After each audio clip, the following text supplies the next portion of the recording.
prier, non?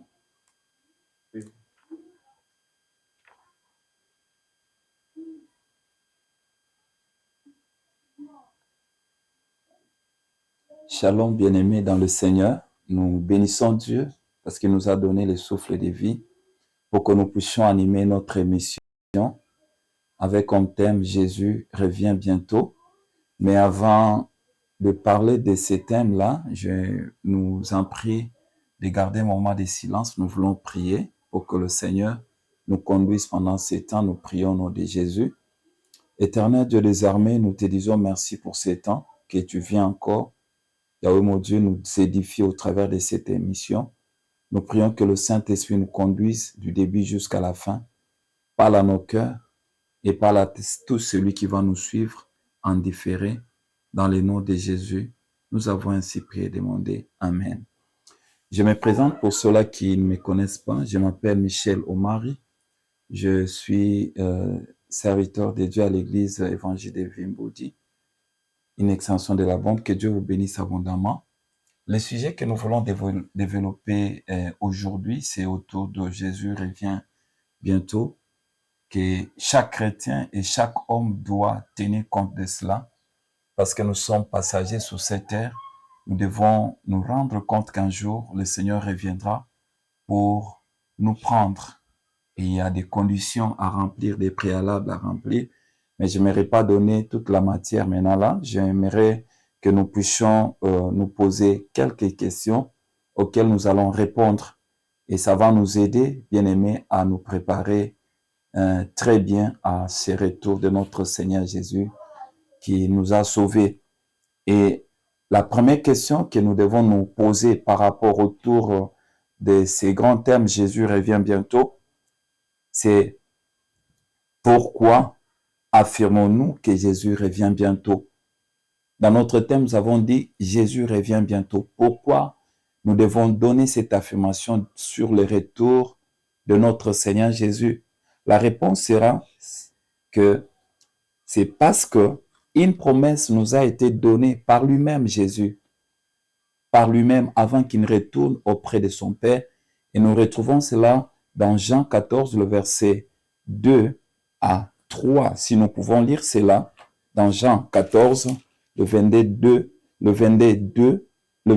je voulais dire, le verset 2 à 3. La Bible est en train de nous dire, il y a plusieurs demeures dans la maison de mon Père, et si cela n'était pas, je vous l'aurais dit. Je m'en vais vous préparer une place. Et lorsque je m'en serai allé, je reviendrai et je vous prendrai avec moi, afin que là où je suis, vous y soyez aussi. Amen, amen, bien-aimés. C'est Jésus qui est en train de nous dire qu'il est allé préparer pour nous une place. Et quand il finira de préparer la place, il reviendra pour nous prendre. Donc, c'est-à-dire, nous devons nous préparer parce que Jésus revient bientôt. Il est allé nous préparer la place. Et nous voyons aussi, l'apôtre Paul est en train de parler dans le même sens que notre Seigneur dans 1 Thessaloniciens 4, le verset, quand nous lisons les versets 16 à 17. Il est en train de faire allusion, je n'aimerais pas lire tous les textes, il est en train de parler, bien-aimé, du retour de Jésus. Si nous pouvons être clairs, lisons les textes, parce que la puissance, bien-aimée, de la parole de Dieu consiste à lire pour que nous puissions vivre pleinement l'effet de la parole de Dieu dans notre vie. Dans 1 Thessaloniciens 4, le verset, j'étais en train de dire, le verset 16 à 17, la Bible dit, « Car le Seigneur lui-même a un signal donné à la voix d'un archange et au son de la trompette de Dieu, descendra du ciel et les morts en Christ ressusciteront premièrement. Ensuite, nous les vivants qui serons restés, nous serons tous ensemble enlevés avec eux sur les nuées à la rencontre du Seigneur dans les airs. Et ainsi, nous serons toujours avec le Seigneur. » Amen, amen. L'apôtre Paul est en train de nous dire qu'il y aura le son de la trompette qui va sonner. Et ce sera le jour où le Seigneur, il reviendra pour prendre l'Église, afin que l'Église monte avec lui et ils seront avec Jésus pour toujours. C'est l'apôtre Paul qui est en train de dire cela. Et il y a aussi les anges qui ont dit ça, le jour où Jésus-Christ était monté, avant même que le jour de la Pentecôte, bien-aimé, arrive dans la chambre haute des prières. Et les disciples étaient en train de regarder comment est-ce que Jésus montait au ciel. Et les anges, dans Acte 1, le verset 10 à 11, les anges étaient en train de dire, mais homme Galilée, pourquoi restez-vous en train de regarder Jésus pendant longtemps? De la même manière qu'il est monté au ciel, c'est de la même manière qu'il reviendra pour prendre l'Église. Donc, c'est juste une manière de nous aviser. C'est juste une manière, bien aimée, de nous conscientiser sur le retour de Jésus. Nous devons nous préparer chaque jour. La réponse à la question que nous sommes posée, pourquoi fermons-nous, bien aimé, et Jésus revient bientôt? C'est parce que plusieurs signes, bien aimés, qui précèdent son retour sont en train de se réaliser en nos jours. Il y a plusieurs signes. Et quand nous lisons 1 Timothée, chapitre 4, le verset 1, la Bible dit, au dernier jour, il y a plusieurs personnes qui abandonneront la foi. Ils abandonneront la foi. La Bible dit ceci, je vais lire 1 Timothée 4, verset 1. La Bible dit, mais l'Esprit dit expressement que dans les derniers jours, dans le dernier temps, quelques-uns abandonneront la foi pour s'attacher à des esprits séducteurs et à des doctrines des démons. Bien-aimés, en ces jours, il y a des faux enseignements qui se donnent, qui n'ont aucun fondement biblique. Il y a, bien-aimés, des gens qui étaient basés sur la foi chrétienne. Ils ont abandonné la foi pour se donner à des enseignements démoniaques, bien-aimés. Ce sont des signes précurseurs qui montrent que Jésus revient bientôt parce que la Bible nous a annoncé cela. Il y a des faux prophètes qui enseignent, bien-aimés, des faux enseignements, qui donnent des faux enseignements et qui risqueront, bien-aimés, d'emporter plusieurs. Et plusieurs personnes risqueront de se retrouver en enfer parce qu'ils n'ont pas été attentifs à la parole de Dieu qui nous a été donnée dans la Bible. La Bible, c'est la parole de Dieu elle-même. Et la deuxième question, Jésus reviendra prendre quel type de personnes? C'est la question que tu dois te poser. Est-ce que je ferai partie des gens que Jésus viendra prendre? Est-ce que quand Jésus reviendra, tu te retrouveras avec lui ou tu seras bien-aimé de l'autre côté? Est-ce que autant que Yesu Masi akozonga? Est-ce que okozala kati ya batu oyo akoya kozwa bango? Est-ce que bien-aimé, tango Yesu Masi akoya kozwa ecclesia na ye? Est-ce que okozala mutu esengo? Est-ce que okozala parmi batu oyo nyonso bakomata na ye na likolo le jour où il reviendra? Ou ça sera malheureux pour toi quand Jésus reviendra et que tu restes, ça sera vraiment malheureux pour toi. Voilà pourquoi il est important pour toi, parce que mokolo oyo Yesu akoya ekozala mokolo asomo, ekozala mokolo apasi. Batu nyonso bakotikala ekozala pasi pona bango. J'étais en train de dire, nous devons nous préparer en conséquence parce que les gens qui resteront, les gens qui ne seront pas enlevés, bien-aimés, ils passeront par des moments de tribulation. Je crois que par la grâce de Dieu, nous parlerons de tribulations qui viendront dans la vie de ceux-là qui ne seront pas enlevés.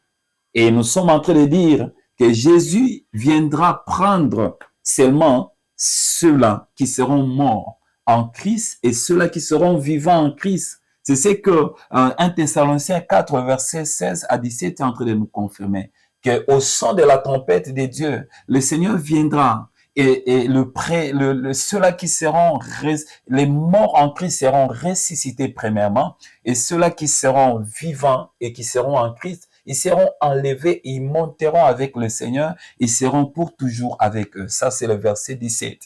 Donc, tu dois te préparer, tu dois marcher selon l'esprit.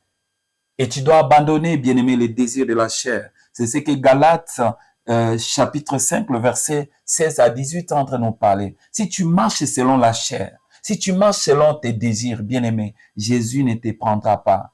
Est-ce que tu es parmi ces catégories, cette catégorie de personnes que Jésus ne prendra pas? La Bible dit les ivrognes, les magiciens, bien-aimés, ceux-là qui amènent la division, les chrétiens, bien-aimés, charnels, ils ne vont pas hériter les royaumes des cieux. Ils ne seront pas enlevés. Voilà pourquoi il est important pour toi, bien-aimé, de quitter ces désirs charnels, de quitter cette vie mondaine, afin que quand le Seigneur viendra, même si tu seras mort, bien-aimé, tu seras ressuscité et tu monteras avec le Seigneur. Gloire à Dieu. Alléluia.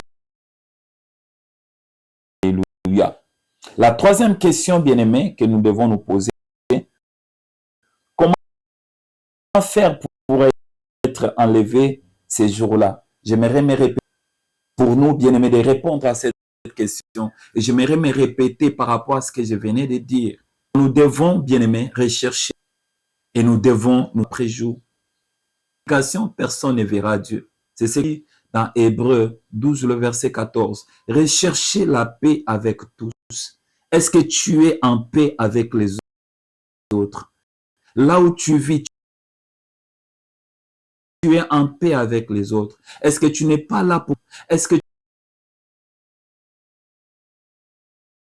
tu vis en paix avec ton père et ta mère? Est-ce que bika bien-aimé na katia boyo kanina bandana yo? Ce que zo bika na katia boyo kanite na libota na ondeko. Ozali mutu oyo kozanga lola oko amatemo oyo esumasi akozonga. Et Bible zoloba ete ça na kosantisa sama, c'est-à-dire na boule nyonso parce que Yesu Masia akoya kozwa kaka ba o nyonso bakotambola na kati ya kobula misamba. Est-ce que tu marches dans la sanctification? La Bible est en train de souligner marcher dans la sanctification. Quelle personne ne verra Dieu? Bien-aimé, si tu ne te sens pas jour, tu peux être pasteur, tu peux être archibishop, tu peux être prophète, mais si tu manges la chair, Jésus, voilà pourquoi il a dit, une catégorie de personnes, Seigneur, nous avons fait des miracles, chassé les démons à ton nom. Jamais connu, parce que vous marchez dans la crainte du Seigneur. Mais si tu as péché, réalise qu'il y a un avocat auprès du Père, bien-aimé, qui est en train d'intercéder en notre faveur jour après jour. Répands-toi. Si quelqu'un avoue ses fautes et les délaisse, il obtient miséricorde. Aujourd'hui, c'est un jour de pardon, car Jésus peut revenir à tout moment. Et la quatrième question, qui est la dernière question, c'est que il reviendra précisément à quelle heure et à quel jour pour venir prendre l'église. Et la Bible est en train de nous confirmer, Jésus est en train de s'entretenir avec les disciples. Dans Matthieu 24, le verset 36, il dit, aucune personne, ni les anges, ni les fils de Dieu qui étaient sous la terre, une notion ni les jours d'événement du Fils de Dieu. Voilà pourquoi nous devons nous préparer chaque jour. Nous devons être prêts pas quel jour le Seigneur reviendra. Et si la mort venait, bien-aimé, à te surprendre, bien-aimé, la Bible nous dit dans Hébreux 9, le verset 27, il est réservé à l'homme de mourir une seule fois, après quoi viendra le jugement. Si tu meurs, bien-aimé, dans le péché, rassure-toi que le jugement viendra. Quand bien même, bien-aimé, on peut faire la prière pendant 40 jours en ta faveur. Bien-aimé, Dieu te jugera sur base de tes œuvres. Oh, je suis en train d'encourager celui qui est en train de... Je suis en train d'encourager celui qui est en train de traverser un moment difficile et qui garde sa foi. Bien-aimé, car le Seigneur va te rémunérer. Tu entreras dans le royaume des saints. Et la condition, maintenant, j'aimerais dire à celui qui a écouté cette parole du début jusqu'à la fin, veux-tu être en le Seigneur reviendra. Une seule condition, tu dois accepter premièrement un sauveur dans la sanctification. Si tu n'as jamais reçu le Seigneur Jésus comme Seigneur et Sauveur, bien-aimé, j'aimerais te dire, la Bible dit ceci, celui qui n'a pas le Fils n'a pas la vie éternelle. J'aimerais prier avec toi. Si tu peux accepter le Seigneur comme Seigneur et Sauveur, ce que okondima kaka mokolo alelo, ozalo lenge moibi o azalaki na ngomba na ekulusu na Yesu Masia. Yesu Masia yebisaki ete alors que yo ondimi ete ngai naza mobulami ya Nzambe, ngai na yo Tokozo et Payatata. J'étais en train de dire en lingala, bien-aimé, que tu es semblable à cette personne qui accepte Jésus comme Seigneur et Sauveur. Tu es semblable à ces voleurs à qui Jésus était en train de dire, moi et toi, nous serons auprès du Père parce qu'il avait cru au Seigneur. Et toi qui es chrétien, tu as senti que tu vis, bien-aimé, dans une situation de rétrogradation. Il est possible que le Seigneur te pardonne et que tu puisses être enlevé le jour où le Seigneur reviendra. Est-ce que je peux prier avec toi? Seigneur, regarde ce frère qui a accepté, bien-aimé, de te faire entrer dans son cœur. La Bible dit, si tu écoutes la parole de Dieu, n'endurcis pas ton cœur. Il a écouté ta parole, il a pris la décision de te recevoir comme Seigneur et Sauveur. Père, entre dans son cœur, change sa vie, afin que le jour où tu reviendras, Père, qu'il puisse monter avec toi. Aide-le à mener une vie de sanctification, une vie de purification. Au nom de Jésus, notre Sauveur, notre Roi. Aide mon frère Seigneur qui s'est rendu compte qu'il était loin de toi bien que chrétien. Restaure sa vie, pardonne ses péchés. Au nom de Jésus, nous avons ainsi prié et demandé. Amen.